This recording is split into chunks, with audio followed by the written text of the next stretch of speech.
morning, good afternoon, good evening, good wherever you are. Welcome to It's All About the Grey podcast. I've been privileged and honoured to secure a big fish here in Perth. I've got Angelo Amara, the Managing Partner of JLL. Angelo, thank you so much for coming on. Thanks, mate. And you're probably one of the only people that's pronounced my name properly, so that's a very good start, mate. Start. So for context, Angelo, we've been obviously chatting off camera. Yeah. We caught up as well, a couple of weeks back now. And real estate, hot topic, has been for quite some time and will continue to be. But before we get into that, maybe you can tell us a bit about your journey and yourself and how you've come to be in the role that you are. Yeah, sure. No, I'd love to. So, as I said to you when we spoke earlier, I've probably had a fairly unorthodox journey into real estate. On finishing school initially, had a bit of an impetus towards architecture and did that for a semester.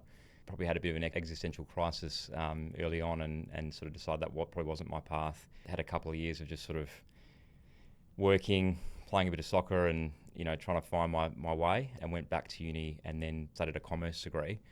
But I majored at the time in sports administration and commercial law, because my pipe dream then was I'll finish, hopefully move to Italy, use the Italian passport and be a player agent or go work for a football team over there. And then as I sort of edged closer to finishing the degree, I realised that was probably going to be a tall order. And so I started off just wanting to get a white-collar job, worked for about a year in recruitment in building and construction, but just sort of kept my feelers out as to what I thought might be more of a long-term strategy for me, and wound up landing a job as a property manager with Knight Frank back in, that would have been early 2008, so about 16 years ago. Really just worked my way up through the ranks as a property manager. I think when you're entering into the property management sphere, for me, along with, say, valuations, are probably the two parts of an agency where I think you kind of get the furthest reaching insight into how a property ticks.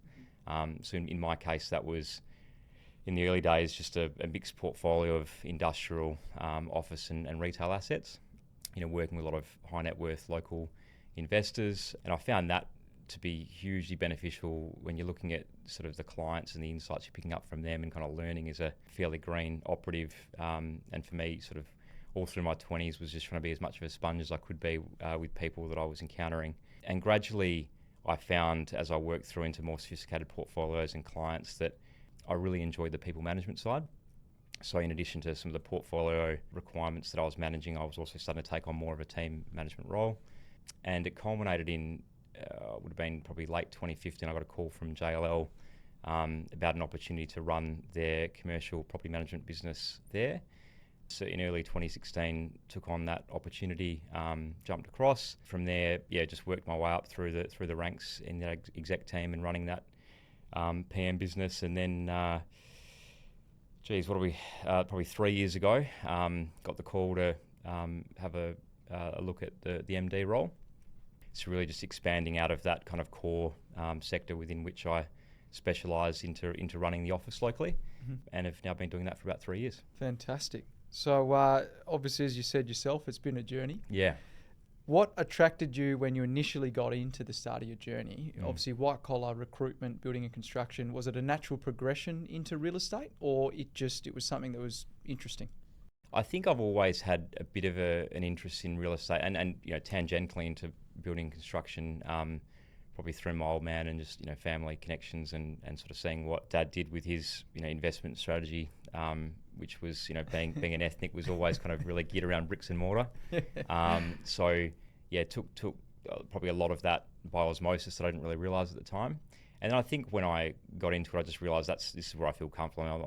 I love dealing with people, and as I said before, sponging off them and learning from their experiences. And I think the thing that I find most satisfying with real estate as an asset class, as opposed to things that might be, a little bit more esoteric at times, like equities, is it's actually there. It's built form. You can touch it and feel it, see what you're doing. For me, I think it just was a natural fit in that sense. Yeah, great. So obviously, MD of JLL, one of the second or the largest global providers of real estate services in the world. Yeah. How do you manage your day-to-day? Like, give us an insight of, obviously, in your role, it's strategic based. You've got Yep. a circle of people around you. I suspect you've still got your own portfolio. How do you manage it all?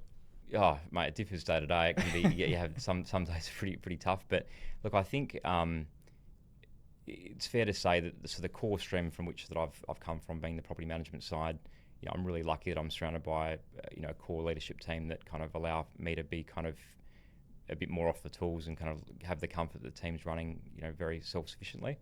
And then beyond that into other service lines like office leasing and valuations and commercial sales, industrial sales and leasing, project management and so forth. Again, I'm surrounded by my local leadership team, which is about 10, including myself. They're just all bloody good operators. So, you kind of, for the most part, you can afford to be fairly strategic and set and forget on the day to day and just focus on what's the next target, who are we going after, what are we trying to manage, what do we want to get a leasing mandate on or a sales mandate on. I think that by and large, I hate to talk myself out of a job, but I don't find it too difficult just because I'm surrounded by good people, to be honest. Yeah. Yeah, good. So obviously, probably one of the most spoken about topics in every household, in every business, arguably in the lead up to the the federal election and state election, property. Let's talk property. So we're in this crisis. Mm-hmm. It's arguably foreseen, as we discussed earlier. Yep. At a real estate residential level, it's really bad. Yep. At a commercial level, I guess there's still some opportunities between states. Is that correct? So where do you see the market today, and obviously for the future, and where do the opportunities lie? Yeah. Well, as I was saying to you before, I've always been fairly bullish on Perth in the long term. Obviously, I'm inherently biased, as we all are as Perth people, but I think the fundamentals in our market are always going to be strong. We've had that kind of been tainted with the brush for a long time now as being a fairly boom or bust state, given our reliance upon mining. And I think we can't shy away from the fact that, given that it's about 40% of our GSP is mining or mining related, it is going to be a large chunk. And as a consequence, if China coughs, we're in trouble, but equally, there's emerging markets that are growing at a rapid clip, like India, for example, 1.4 billion people, GDP growth rate of circa 7% most recently. I think there's going to be plenty of markets that are going to need what we've got in our dirt moving forward, both in the traditional iron ore sector and then in emerging renewable commodities like lithium. So I'm bullish on Perth in that regard. I think that if we just compare markets, the play for, particularly for interstate and offshore investors, has always been the yield arbitrage. So, in other words, the risk premium on investing here versus markets that probably have more liquidity, like Sydney, for example. We've probably seen a bit of a tightening in that spread from, call it 200 basis points traditionally to probably now approaching more like 160.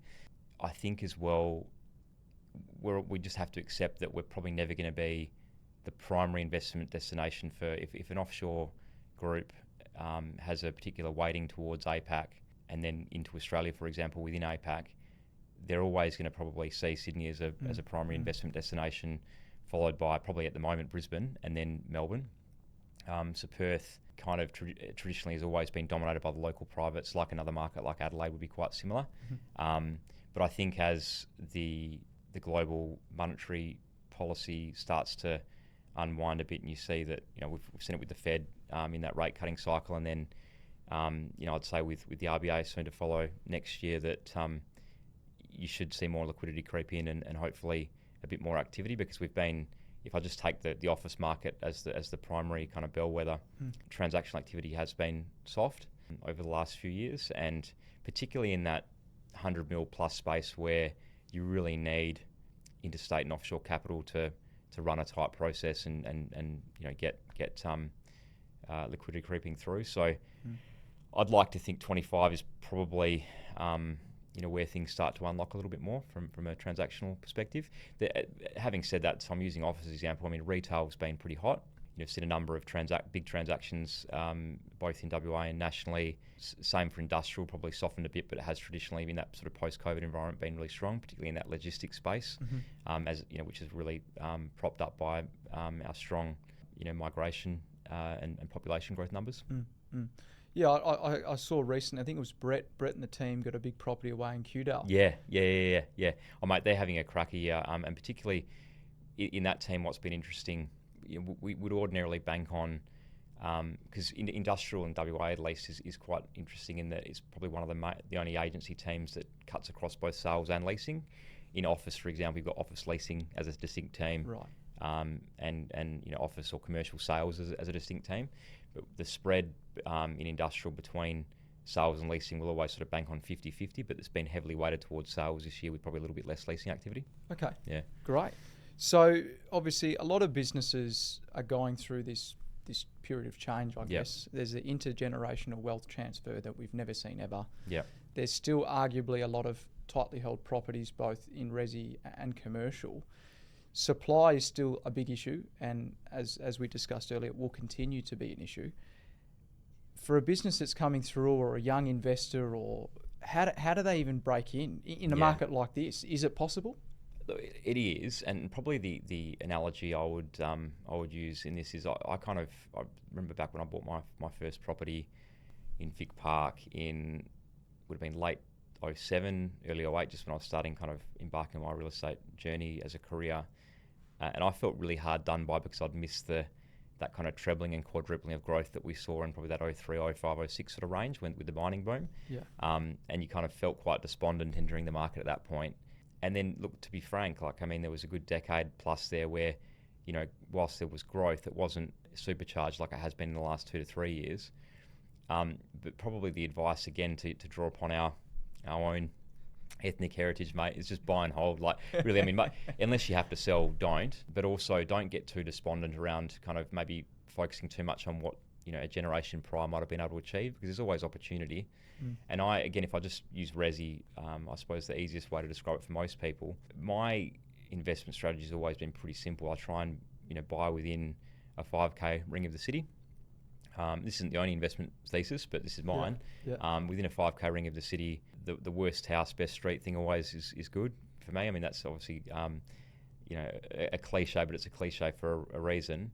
But you're never going to go too far wrong if you buy close to the city, and if you can ideally get within that 5k radius. I've kind of swung from, say, Vic Park to a couple of properties in Vic Park, Mount Hawthorn, North Perth, West Perth, Subi. So I've kind of, for me, just stayed in and around the city and never done too badly as a result, I think.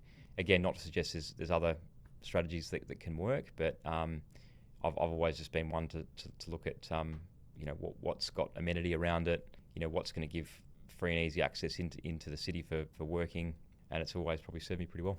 Great. So worst house, best street, that doesn't necessarily mean buy the house and knock it over, does it? No, not at all, mate. And I think particularly, and I'm sure we'll talk more about this later, but I've got a real love of old heritage assets, and particularly that Federation and interwar period. And a lot of those homes might be quite dilapidated that are out there. There's many of which that have been very beautifully restored, but for that sort of home, there's no way. There's certainly in some cases you wouldn't be able to knock it down because it's heritage listed, but for others that aren't necessarily heritage listed, you're definitely better off in kind of investing some time to uplift them and bring them back to their original state. And that's certainly something that I've always probably taken pride in, is sort of treating a property I own as more of a period of being the custodian over that asset and really trying to kind of make sure you elevate it back to its original glory. Yeah, and arguably a lot of these homes are timeless, and 100%. There's character to them, and the character you can't even get these days. And you never will again, mate. You just Correct. can't. You look at the home I'm in currently. It's a 1920s build. Beautiful high ceilings. A lot of artistry was around in construction back then that I think sadly has largely been lost. And not just that. You obviously got people that could build in that way, but it's probably cost prohibitive in many respects now as well. To me, that timelessness is another thing that you should always look for when acquiring a property. Correct. Yeah. And I've been fortunate enough to recently come back from Italy. Yeah. I went across for a wedding, and I got the chance to revisit Il Duomo in beautiful. Milan. Yeah. And I guess this time around, For me, it was like, I'm going to stand here and I'm just going to take this Soak it place in. It is just unbelievable, you know. Well, mate, Milan's my favourite city, and the Duomo was, obviously one of my favourite buildings as a consequence, along with the Galleria right next door. Yes. And it's phenomenal. And, I think, sadly, in Perth and Australia more broadly, as such a young country, I think what we lost sight of, in the 60s and 70s and 80s in particular, was the value in that built form and retention of it culturally. We've got places like Freo that have still retained a lot of that culture. But I always say to people, if you think about Freo and how beautiful that is still to this day, think about Perth in that context as being a supercharged version of that. And if you look at old archival images of the terrace, back from that era, it was just amazing. It brings a tear to your eye to think that we've lost a lot of that. So I think it's incumbent upon us as such a young country in modern terms to try and make sure that we're leveraging that history and using it as much as we can.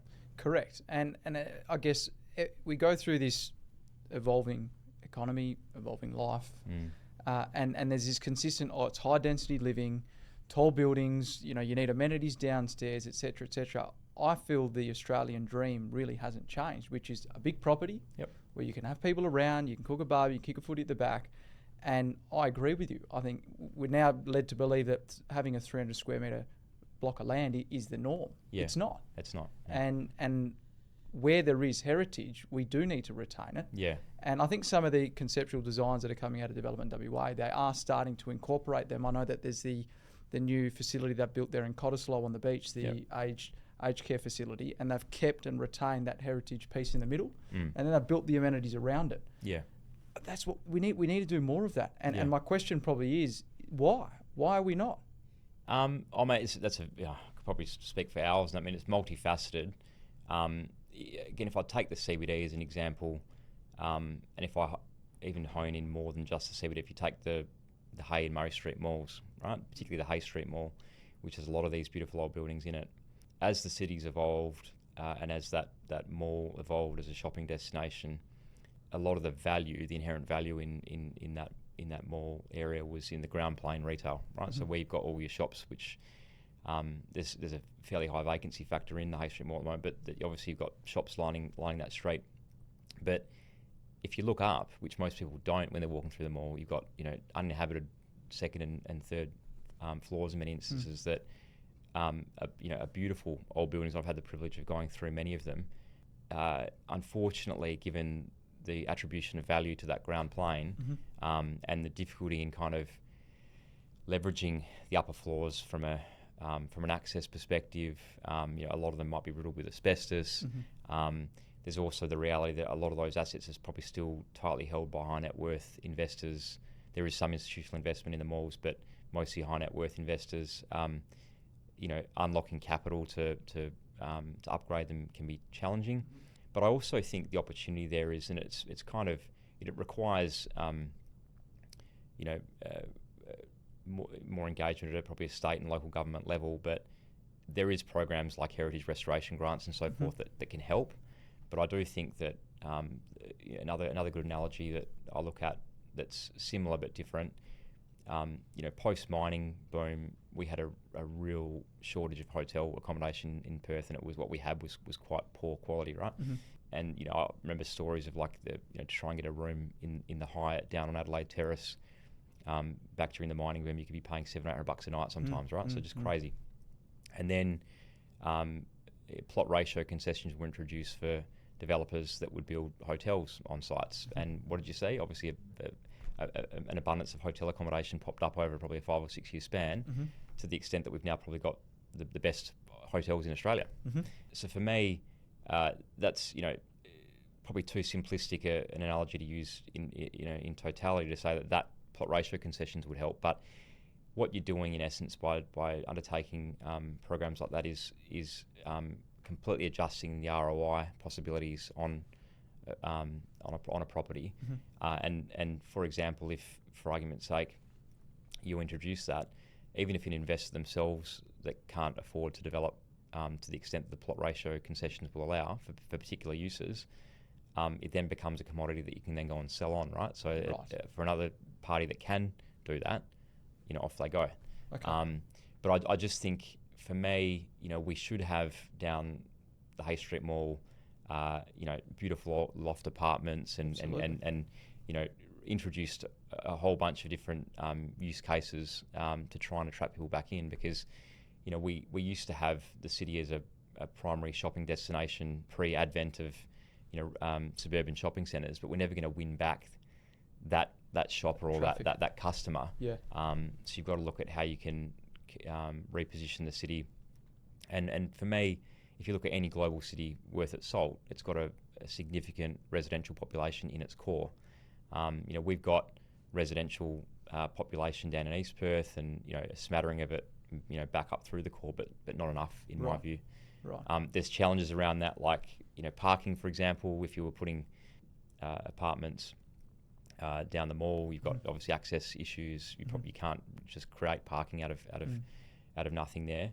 But there's got to be ways that we can work through that. Yeah. Look, I think at the end of the day, it's going to come back to a greater reform of the whole print. Yeah. And better understanding transport. I think that in itself is an issue. Notwithstanding we've got train lines, I still believe getting in between is difficult. Argument's sake, getting from West Perth to the city, you've only got the CAT. Yep. So yes, it comes every so often. But if we were to develop some form of train system that then connected from the city to West Perth into Subiaco as an alternate to the train that goes straight down the terrace, similar to Sydney and Melbourne, that this is the way that we would get people back in. And Sydney, I guess, have done it relatively well. The foot traffic is there. You go there, it's busy. It's a Tuesday, it's a Wednesday in Westfield, and it's humming. It's humming. Yeah. Now let's talk about reactivating and your role on the board of Activate Perth. So let's understand, what is Activate Perth? Why does it exist, and how do you fit into it all? Yeah, sure. So Activate Perth is a not-for-profit organisation that was set up probably going back now about 8 years ago. I've been involved on the board for about 7 years, and really was born out of some of the challenges that I've just mentioned around retail vacancy in the CBD, and looking at it creatively and sort of taking the model that we've seen adopted very successfully with groups in other jurisdictions like Renew Adelaide and Renew Newcastle, whereby we can partner with landlords, owners of property that might be suffering from elevated vacancy, rather than just sort of having a leasing sign stuck on there and waiting for someone to come, which in many cases can be years. Looking at how we can try and seed in startup enterprise to try and create activation and a bit of vibrancy. So we've been really successful in and around the malls in particular, with a number of retailers that we've put in there, and been successful in getting state government funding to really kind of supercharge what we're doing. We just appointed a new CEO in Peter Darcy, who I know that you know, which is really going to, I think, help platform the organisation even more. But really, it's about sort of taking like-minded professionals around that board table that are kind of either directly in property or in a tangential way work in real estate, and try and bring some buzz back into the city. Yeah, good. Yeah. I was fortunate enough to catch up with Peter at a recent site that was activated. Yeah. It was an Art by Row gallery. Yeah. They've got a launch party tonight, I think. Yeah. So I think he's got another one, or I went to one of the launch parties as well, and Peter was saying, this is what we do. Yeah. And I think we need to spread the message more about that. There's a lot of, people and businesses out there that can take advantage of it. For sure. Yeah. I mean, look, we'd love to hear from, if any of your listeners have got ideas around enterprise they'd like to see in the city, or whether it's their enterprises themselves. We've got plenty of groups that we're partnering with that have vacant spaces that we'd love to try and activate. And look, I think ultimately show people, what these spaces could be with a bit of creative thinking. Yeah, great. Okay. Well, if there is any listeners, feel free to reach out. We'll put you in touch. So talking about future and alignment with JLL, shaping the future to create a better world through hopefully real estate opportunities. Yep. Where do you see this heading? Is there a light at the end of the tunnel? Are we just going to have to strap in and run the gauntlet for the next 3 to 5 years? How do you see it all planning out? So in a residential context, I think probably not what some people would want to hear. I don't see in Perth it really abating anytime soon, as far as, when I say abating, like cost escalation, both in terms of purchase price cost escalation and construction cost escalation. Mhm. The fundamentals in just in pure supply and demand terms with our really positive migration numbers and population growth mean that there's still going to be continued pressure on that on that resi sector. So I don't necessarily see that that's going to abate, and particularly as we enter a rate cutting cycle, there's every risk that it sort of starts to take off again a little bit. I think for the commercial asset classes, the rate cutting cycle can only be a positive in that it will hopefully unlock more transactional activity as buyers gain comfort that they've approached the peak and come off again. And there's always that trepidation in being a first mover in what's a rising interest rate environment. So I think we'll see more transactional activity next year. Fingers crossed. But yeah, it's unfortunately hard at the moment to see that there's any real catalyst for a softening in residential house prices and associated rents for investment properties, which if you're obviously an owner of investment property is good. Of course. But yeah, I can't see it slowing anytime soon, to be honest. And recently, Labor has come out with an effort to cut negative gearing, or at least they're making some noise. Do you think that's going to have an impact on anything? Look, I mean, obviously, Albanese sort of seems to have stepped back from that in recent weeks, particularly last week. Yes. I think it'd be a death knell if he were to take that to an election, to be honest. I think it's already probably on a knife's edge, it's fair to say, as far as which way it might swing. So I frankly can't see that that's going to be brought into the election platform, to be honest. Yeah, okay. Look, we don't want to get into politics, Yeah. but I had to ask the question. Yeah. So coming back to your role, how you've evolved, you're obviously leading the team up. You've taken on the managing director role for the last 3 odd years. Yeah. How do you manage your leadership style, and I guess how do how do your personal values and I guess your purpose as well, how does that align with the organisation, and how has that came to be? Has that evolved over time? Where do you see yourself? I guess give us an overview. Sure. I think one thing it's fair to say for me, I mean, I was really benefited from a lot of strong mentors, early on in my career, but I also probably encountered a generational attitude, I suppose, that, you kind of get thrown to the wolves and you got to go and run with it and make your own way, which for me really worked. I was quite happy to be in that kind of, run the gauntlet and just go hard at it and see, how I came out at the other end. But I've probably tried to, over the years, had a bit more of a soft or collegiate approach with trying to bring people along the journey and kind of guide them a little bit more when they want or need it. I think for me as well, one thing that's probably evolved over the years is sort of working out that not everyone's put together the same way in terms of how they work optimally.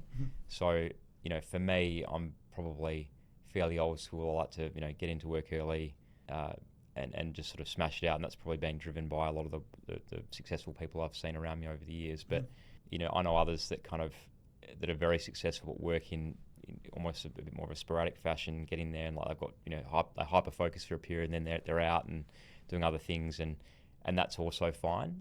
I think that for me, it's about looking more at the results and what they're ultimately bringing into the business by way of their value in terms of, revenue creation and client relationships and not sort of being overly prescriptive around how someone must work. And kind of typically the way I think humans default is, they must work like me, otherwise they're doing something wrong. But I think particularly in that post-COVID environment where everyone's world was upheaved to a degree, flexibility is obviously here to stay, and the way people work has changed forever. I think there's probably some aspects that have probably gone a bit too far that we need to recalibrate. But for me, it's really just trying to judge every person on their merits and not sort of dictate too much as to how they are to work and go about it. Yeah. Well, particularly in the environment that you operate in. Yeah. I think you rightly put it, is a relationship-built environment. Yeah.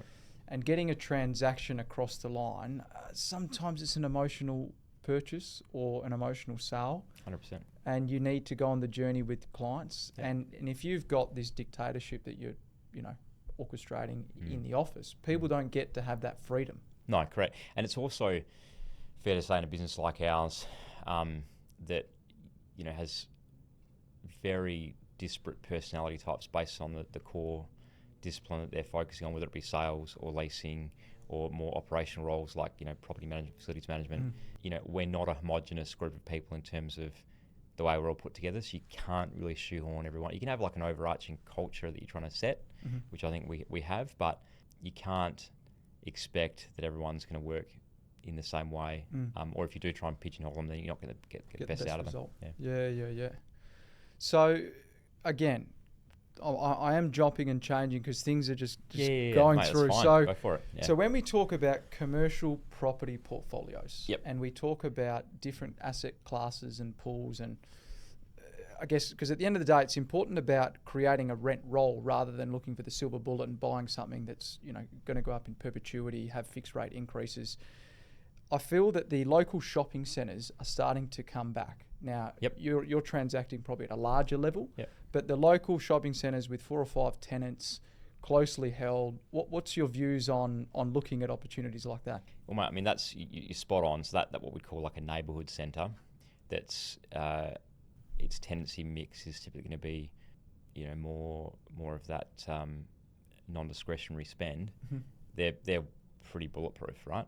I think we definitely found as well in that post-COVID environment a bit of a move when everyone was kind of locked down, even though our lockdown wasn't for long. But particularly if we talk Australia more broadly, if you were sitting in Melbourne, right, and you're locked down for a year, I mean, you in many cases you couldn't get outside of your own backyard or very far from it.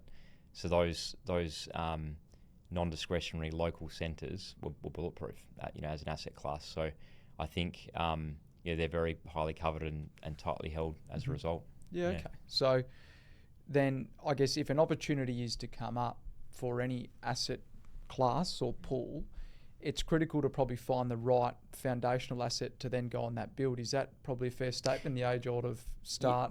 Yeah, for sure. I mean, the challenge is always going to be, and this is why a lot of people traditionally start in residential, is just the barrier to entry is always the purchase price, right? So if you're starting out, unless you're investing as part of a syndicate, which depending on whether it's how